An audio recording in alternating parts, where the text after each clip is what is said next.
Once upon a time in the city of Abuja, there lived a wealthy man named Abayo. Abayo had built a successful business empire from scratch and had amassed great wealth over the years.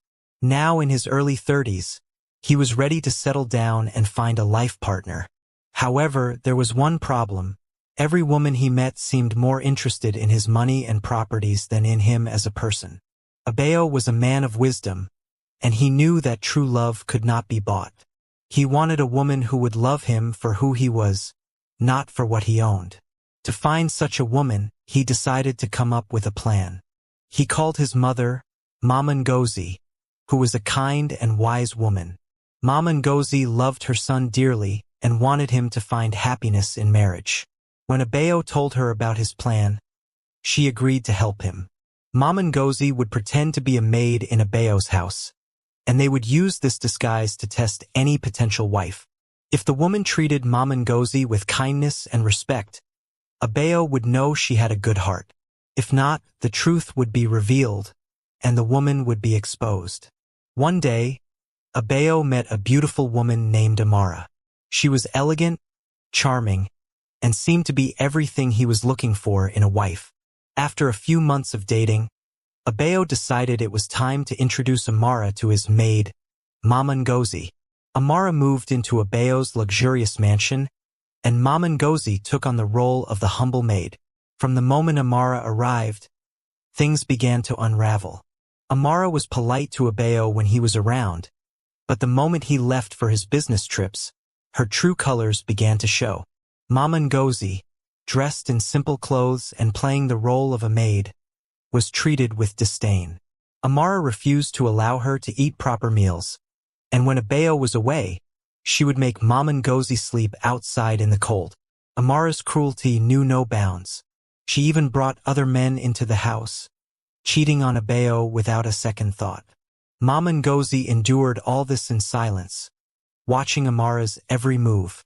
One evening, while Abayo was away on a business trip, Amara received a phone call from a close friend. Mama Ngozi was nearby, pretending to clean the living room, but in reality, she was listening closely. On the call, Amara confided in her friend about her plans to marry Abayo, then slowly poison him to death so she could inherit his wealth. She laughed as she discussed how easily she would get away with it, since she believed Abayo had no family to protect him. Mama Ngozi's heart ached with sorrow as she listened to Amara's wicked plans, but she remained calm and continued her work, knowing that the truth would soon be revealed. When Abayo returned from his trip, Mama Ngozi told him everything she had witnessed.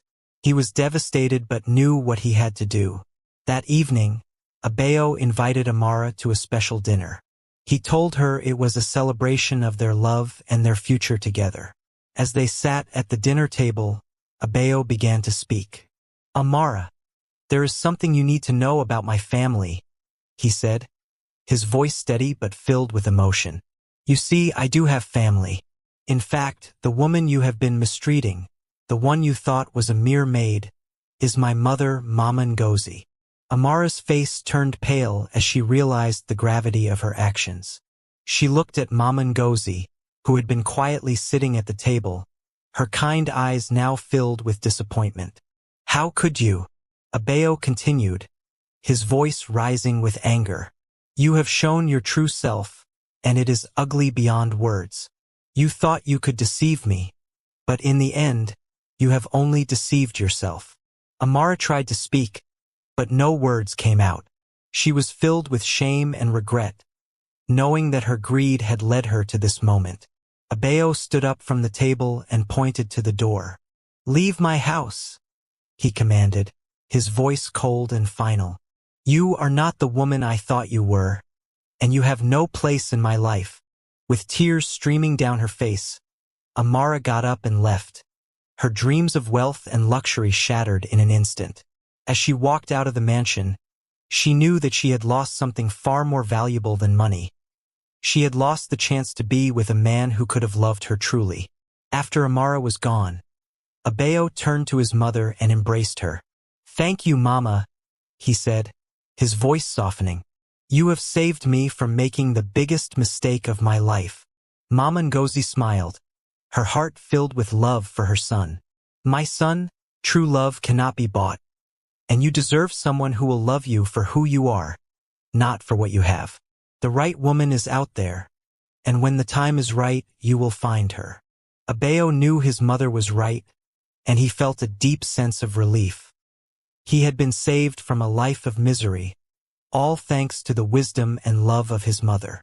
And so, he continued his search for true love, knowing that with his mother by his side, he would one day find the happiness he deserved.